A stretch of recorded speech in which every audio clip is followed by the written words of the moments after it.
Hello and welcome to the Tinley Park Chamber of Commerce Cable Show. My name is Donna Framke and I'm delighted to be your host for the Chamber Spotlight Show. For those of you who are joining us for the first time, the Chamber Spotlight Show features three of our guests that are members of the Tinley Park Chamber.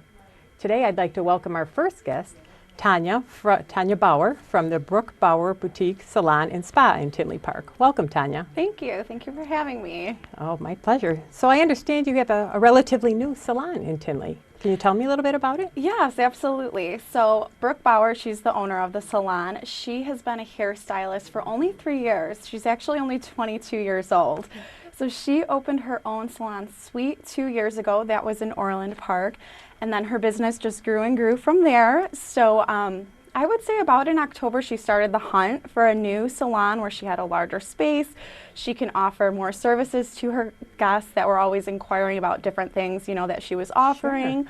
Sure. So March 3rd, she opened in Tinley Park. Fantastic. So what kind of services do you have there? I see salon and spa, so I'm guessing there are a lot. Yes. So Brooke is the hairstylist. I would say that hair is the #1 service that we're offering.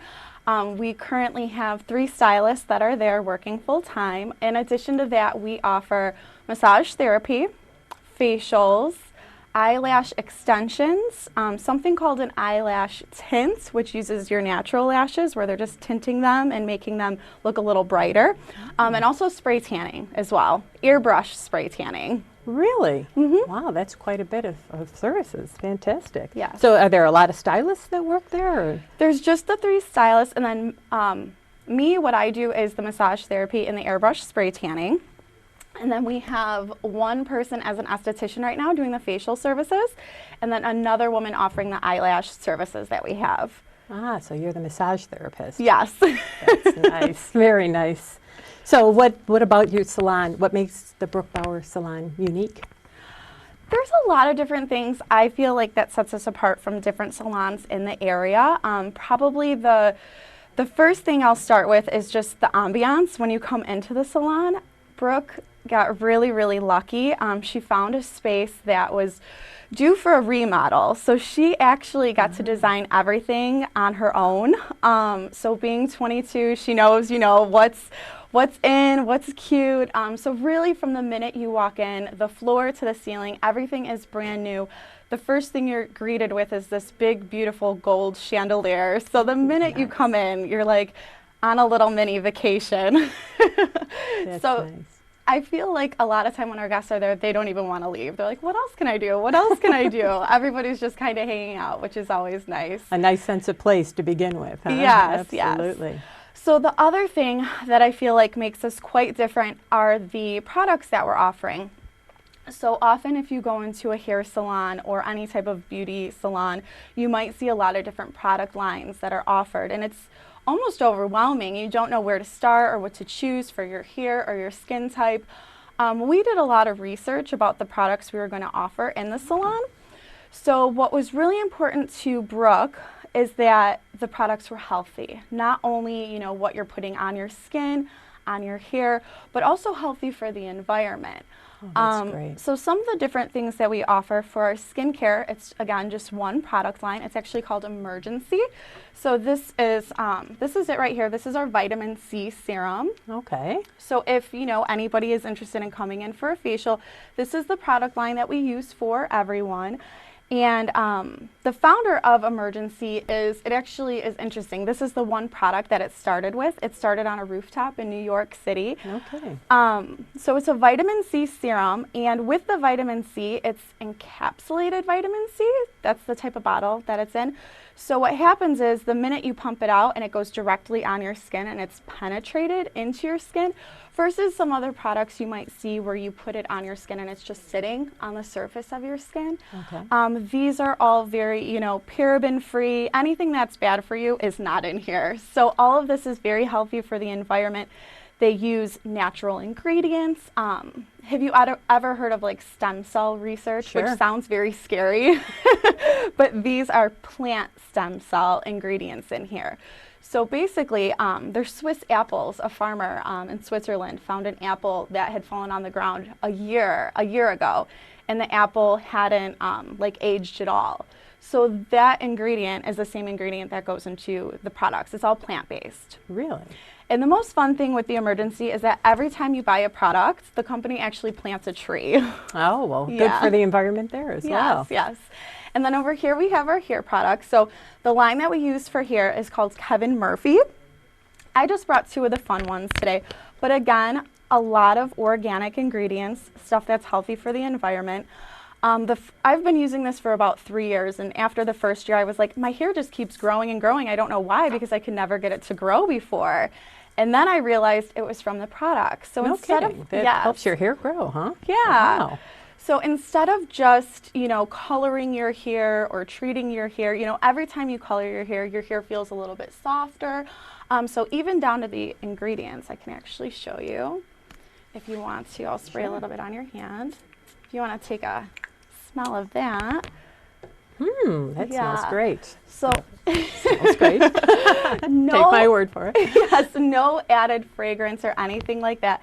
Everything you smell in here is from natural ingredients. Wow. So all essential oils, and then I'll give you a little bit of that. That's our anti-gravity.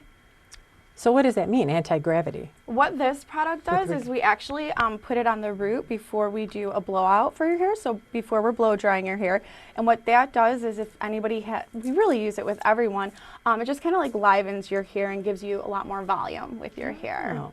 So it's a daily product that you put in? all the Yeah, time? absolutely. You can put that in daily. And then this was the Shimmer Me Blonde. That's just for anyone with blonde hair. We have another Shimmer Me for other hair colors, just to make the hair a little more shiny. Nice. Nice. And then what are these back here? Are these So other hair products? Or? these are my tanning products. Oh, there So- you go. It's right that time of year when those of us who don't want to be in the sun all the time might want to utilize something like that. Yeah, so spring break season or prom is coming up. Everyone thinks of a spray tan and they're like, oh, spray tan, I'll be orange or it will look so Right. fake. It's frightening when you don't know a lot about that. It can be, yes. And another nice thing that we do at Brooke Bauer Boutique is free consultations. So if anyone is thinking about doing any of our services and they're not sure, they can come in, talk to one of the professionals. We'll walk them through the service first and see if it's something they want to do. Oh, that's great. Yeah. That will put people's mind at ease if they want Yeah. to try something like that. So what these are the shimmer sticks. So with our spray tan, it's an airbrush. So instead of like going into a machine where usually you can choose between 1 and 3 different shades, I have 5 different ones that I mix and match based on people's skin tones.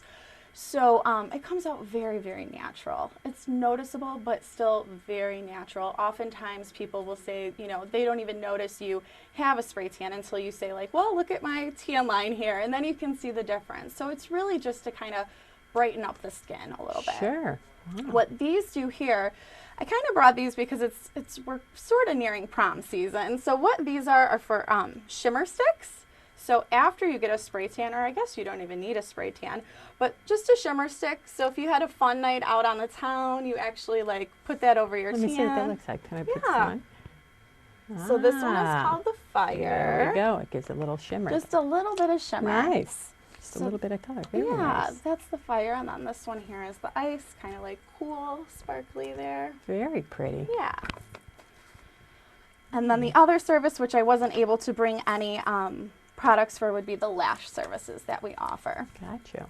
Now, do you do any special events or anything in your We do, out yeah. of the salon? Yeah, absolutely. So we do something called client appreciation events, and we are having our second one April 27th in the salon, and they're always on Friday evenings, and we have like light food and beverage for anyone who's been a client of the boutique. So whether you come in, for hair color or just a blowout or maybe makeup application, I forgot that one. We do makeup application as well. But you can come into the client education classes. So Friday evening, and they're supposed to be fun. It's kind of just like girls' night out, hanging out, and we have one of our professionals teaching about either a service that we do, like how to curl your hair or how to apply makeup. The one coming up is called Products and Prosecco. So Gotcha. we are going to be going all over all the products that we offer and how to choose the right products for your hair. Because again, for someone who, has never used professional products, usually start with a shampoo and conditioner and then work your way up, from there. So we talk about the different kinds of hair people can have and what their product goals are and what products would work best for their hair type. Fantastic. Well, Tanya, thank you so much for being our guest today. Yeah. Our next guest is Mr. Kevin Mathers from KGM Home Inspections. Welcome. Thank you.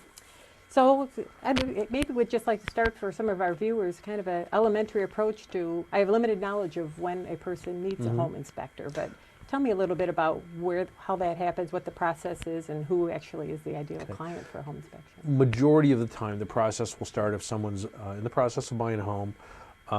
They will put an offer in a home. Once the offer gets accepted, then I'm usually the next step with that. They'll bring me in to do a home inspection at that point, and there's normally anywhere from a 5 to 10-day attorney review period, which, at that point, based on my inspection, they can actually back out of the agreement if they want to, depending on the findings. So they'll call me, we'll set up a time, we'll go in, do the inspection. Average inspection on an average 15 to 2,000 square foot home is going to be anywhere from 2 to 3 hours. Okay. It's going to generate anywhere from a 30 to 40 page report. It's very detailed, yeah. With that, we do like it when our client can be there for the inspection whenever possible, so we can answer any questions. We get the reports out within 24 hours. It's all done electronically. You use an iPad. Basically, about 80% of the inspection is done on site, and we check everything. Our mantra is from attic to crawl. We check it all. So that's pretty much that's pretty much what we do. We start at the roof and work our way down, and we cover all the major components of the home. The plumbing, the electrical, the HVAC, the landscaping, the exterior, the roof. Anything we can get into with the reasonable and safe access, we're gonna dig into it. Gotcha. Okay. So, is it only homeowners during the sale process that would be utilizing home inspection That's probably the services, majority or? right now, but with time going on and we have a much more educated consumer out there now. We have people that are wanting to put their home on the market, and this year we've done actually quite a few what's called pre-sale inspections. So we're going to go in, we're going to do an inspection in their home and tell them what they have, basically that they need to fix or upgrade or replace or repair or whatever that case may be. Because the majority of homeowners, what they think they have in their home, they really don't know till they get our report. And that actually, what do you mean by that? Well, they have a perception of what they think's wrong with their home, and then when we come in, it's a whole different aspect of what it is, and it's always eye-opening for them, in a good way. And a pre-sale inspection can actually put them in charge of the sale. Someone goes, he sells their home. I'm going to come in, I'm going to do an inspection on it, and I'm always going to find things. So now at this point, now the buyer has some negotiating power to either get it fixed or credit or whatever the case may be. Not that the seller has to do anything, they don't. But when the seller has a pre-inspection, now they can go into the negotiation and say, well, I've had an inspection, I know what's wrong, we fixed this, we're not going to fix this, we've already adjusted the price for it, so don't come at me for any credits. We also do it just for FYI knowledge for people. We do safety inspections for senior citizens as well. Yeah, it's a big thing. Be surprised how many homes out there that we have seniors in that just are not safe for a lot of different reasons.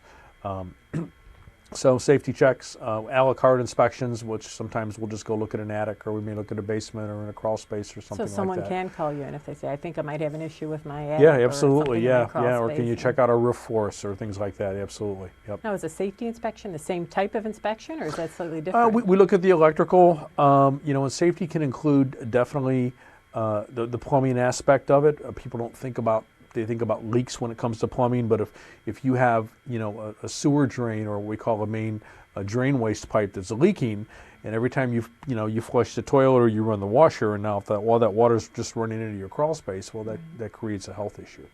I see. From leaky pipes. So for a person, what does the average homeowner need to look for with regard to choosing a home inspector? A couple things. In the state of Illinois, licensing is required.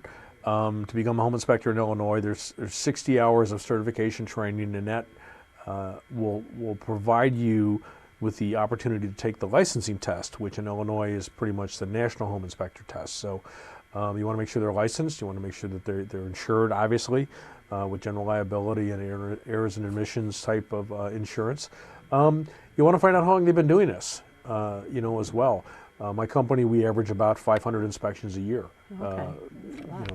So experience is a big thing going into it. How do they just do new homes, old homes? Do they do small commercial? We do small commercial, everything from a single family home to 2 and 15 unit buildings as well in Chicago.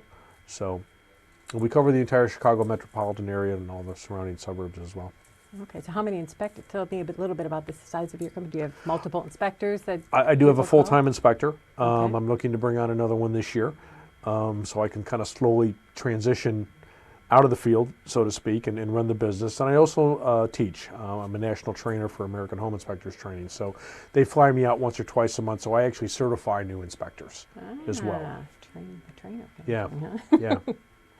I see. So what motivated you to get into this field? What You know, kind my of background? yeah, my background, I was in operations for a long time, which involved some building management. And then I come basically from a roofing and structure background. And that just kind of evolved into this. You know, I love what I do, work for myself.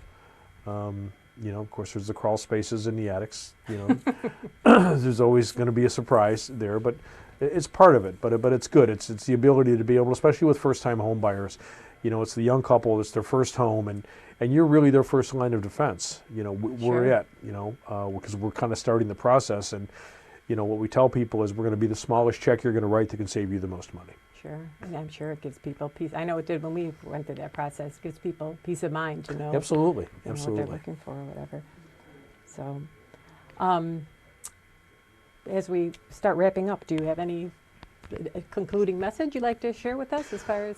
Well, yeah, probably one of the biggest things that we find, and especially getting into springtime season with you know, showers and rain and different things like that, probably the biggest thing that we find is the lack of water management, and just simply putting a downspout extension on. You're talking about a $10 piece of aluminum that can save you thousands of dollars in flooding in a basement. Just walk around your house, make sure the water is getting out 5 to 6 feet away from the foundation. That's probably one of the top 3 things that we find during inspections that is not done correctly. So that's something that a homeowner can start thinking about. Very even simple. Now. Yep. Requires no major contractor education to hook up a piece of downspout. Downspout, keep Yeah. it away from the foundation. Yes, That makes absolutely. A lot of sense. Yep. Okay, well, thank you very much. We appreciate you being our guest today. and No hope problem. Thank you. I appreciated the opportunity. Our next guest is Dr. Thomas Conti from Illinois Oculoplastic Associates in Tinley Park. Welcome, Dr. Conti. Thank you for having me. So I'm very curious to understand a little bit more about this. Tell me, what is oculoplasty, and what is an oculoplastic specialist? Sure. Question I get a lot because we're usually not a well-known group. Under the specialty of ophthalmology, which is the medical surgical specialty for eyes, Okay. we have multiple subspecialists, including retina, glaucoma, and oculoplastics. So patients would come to me in regards to problems with eyelids, droopy eyelids, baggy eyelids, a lump or bump, potentially even a cancer, blocked tear ducts, or any of the orbital structures, the orbit being the bones around the eye. So we cover a multitude from pediatrics to the elderly, everyone in between, medical and cosmetics. Wow, that's really fascinating. So what kind of background or education does somebody need to work in Yeah, that field? after having a college degree, you enter into the medical school, so a 4-year medical school, then follows medical residency, fellowship training, so there's usually about 7 or 8 years of subspecialty training. Wow, that's a lot. What is your background? Where were you? Where did you go to school? I'm an Ohio State graduate, then Ah. went to Wright State Medical School. After that, I did a medical residency and fellowship training in McGill in Montreal, Canada. Wow, congratulations, that's Thank you. fantastic. So who actually is the ideal candidate for these type of services? Is it, you know, I know you said you run the gamut, but your typical, is there such a thing as a typical client? Or? I would say a majority of my day might be spent with patients who come in with strained, heavy eyes, heavy eyelids. They're not seen properly, and their doctor, whether it's a general medical doctor or an ophthalmologist or an optometrist, has said, you know what, we think you might need this type of specialty evaluation. So we'll see patients with eyelids that are past the midline, and they're missing a lot of their periphery even. potentially they've even lost their driving privileges. That's come through. And so I help them through that exam to see what it is that my specialty can do. And a lot of times we'll, with just a couple different in-office tests, be able to see that indeed they do have a medical problem. Unfortunately, a little bit of the confusion exists that if you have anything done with your eyelids, it's cosmetic. Right. And I'm here to say, you know, very confidently that the vast majority of what I do is actually not cosmetic. There are medical insurance codings. Medicare covers a lot of it. It has to be properly vetted through the testing situation. But I think a lot of patients just don't come in because they thought, oh, I thought that was going to be a cosmetic service that I'd have to pay for. Sure. I also do a blend where there is a general medical problem, but then they see through our office, you know, evaluations and all that, that there's other things that could be done on top of it as a self-pay. Potentially, a patient comes in with a droopy medical upper eyelid, but they're tired of having this heavy lower eyelid look to them. So during one office setting, we can accommodate the medical portion, which would be covered through insurance, but then also offer them the opportunity to have something that they've been wanting to do for a long time, which is get rid of those heavy looking bags. Well, so that makes a lot of sense. there's a lot of, it's almost a menu out there today. I see. And what would somebody expect from a typical evaluation when they come into your office? It starts with the general. We look through their medical, through their medications. We usually have a referral note, but not everybody needs that. A lot of patients now, through word of mouth, have come to see me just because their neighbor did it, their family member did it, or they were sent by, again, like the DMV sometimes has sent me patients.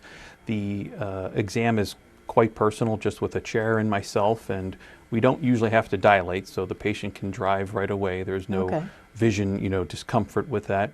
But with some photographs, some measurements, we can get through to, you know, to the root of the problem, set up a plan. Typical exams are 20, maybe 30 minutes for a larger one. By the time the patient's done, we have them stepping up to the front to get a scheduled test, or sometimes it's directly to schedule the surgery. Okay. Yeah. And then what do you expect in a surgery, and what is that? The majority of my surgery are actually outpatient office procedures. So Is I that have right? a minor So surgery no hospital room. visit, huh? No. A lot of patients think, oh, I'm going to have to go to the hospital, surgery center, fasting. So most of my surgeries, the vast majority of them are in the office under a minor surgery, local anesthetic, meaning that they're not put through an IV, they're not going to be nauseated or anything. With a little bit of Novocaine, we can get through the even larger surgeries, reconstructions even. So there's been a large amount of work now that's been moved out of the hospitals into the office situations, and I've been doing those comfortably, you know, with patients sitting up usually saying, that's it? It's I over can't already? believe it. I waited 3 years as a fearful thing. So yeah, a lot of patients through word of mouth have recommended those types of visits now because a lot of the mystery has been taken Sure. away. And for yeah. somebody like me who doesn't like hospitals, that put a mind at ease in a hot A second. common question or a common statement they'll have, I'm the biggest chicken, you know, you can't do that to me. And I said, no, that's the next patient, because almost everybody says that. And it's rightful because, you know, we're not sure what to expect, but within just a, you know, brief look through some photo books that we show from patient evaluations, you can quickly see, like I think a patient explanation would be a picture's worth 1,000 words. So you can say, what do? You show a before and after, and then boom, you can say, oh my gosh, yes, that's what I would like to have happen. Nice. And then what about recovery? So the procedure itself doesn't sound too bad, but is recovery Recovery is usually, take a while? I tell patients you want to book about a 2-week if you're a very public person. Some patients are back to their, you know, routine work by about 5 days. There is some bruising. The eyelids are, you know, known for that. A lot of just gentle compresses with cold peas and corn and frozen peas and corn in a Ziploc Really? baggie. That's simple, huh? That's antibiotic ointment. There's no pills usually we give for the surgery. It's an antibiotic ointment and frozen peas and corn, and just kind of staying off your feet for a couple days gets the majority of the healing on board. I see. Wow, that's great. So you've been in Tinley Park now for how long have you had your practice in The Tinley? office was set up through another physician who started it, I believe, in 2003. Okay. I came on in late 2005. We were working briefly together, and that physician had to leave due to family issues. And so I took over in 2006 and have moved a half mile from the original location. Just was dead set on staying in Tinley because the location is just so well received from patients when they find out that they don't have to drive too far. We're bringing patients in from as far as Kankakee, from southern Illinois. They all come to Tinley, and my location is great because there's just tons of shopping. So if you have to wait for somebody, they don't have to wait in my office. They go around do the a whole little neighborhood, great food, great shopping, all within a short drive from the office. So. So 12 years you've been there now. Are you planning to grow the business? Are there other services besides these surgeries that you do? Or? Yes, just recently we brought on an esthetician, Bridget, and she has been fabulous with the patients because when they come in, they know what they want in a large scale. After they're finished with the bigger things, they see that, oh wow, now I can work on skin tone, on fine lines and wrinkles. We offer now, she's a full medical licensed esthetician, so she's doing facial peels with physician grade medications, not just things that you can get over the counter. So I make sure everything in my office works to the utmost level, not things that you can just hope that's going to work. These things are the medically proven.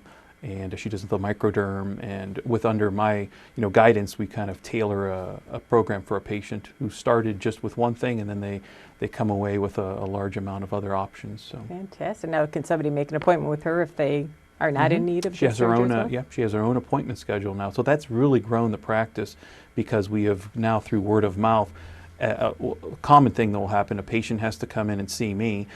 They're in with me for a surgery. They have an hour, and Bridget can meet with them and do her own esthetician work with the patient who was otherwise going to sit in a room and read a magazine, and they can come away with a facial, a microderm, learn new skincare lines. So it's really worked hand in glove to grow the practice. Fantastic. Well, that is really fascinating stuff. I've learned quite a bit. As we close, is there anything else you'd like to share with our viewers? I think it's great to be able to know that you can come to a service like mine without undue stress, and knowing that you can come on your own. You can come after a doctor has told you to come. I do all age ranges, and the most comfortable thing to know is that it's under mostly local anesthetics. The average patient sits up saying, that was it, and it's become a real moniker for me to be able to tell a patient, you're really not going to feel too much at all. There's not that much to be stressed about. So. That's great. You've certainly put my mind at ease. It sounds very simple. Well, thank you so much. I appreciate you joining us. Thank you. And that is it for this edition of our Tinley Chamber Spotlight. If you'd like more information, you can visit the Chamber website at www.tinleychamber.org or call the office at 708-532-5700. We'll see you next month.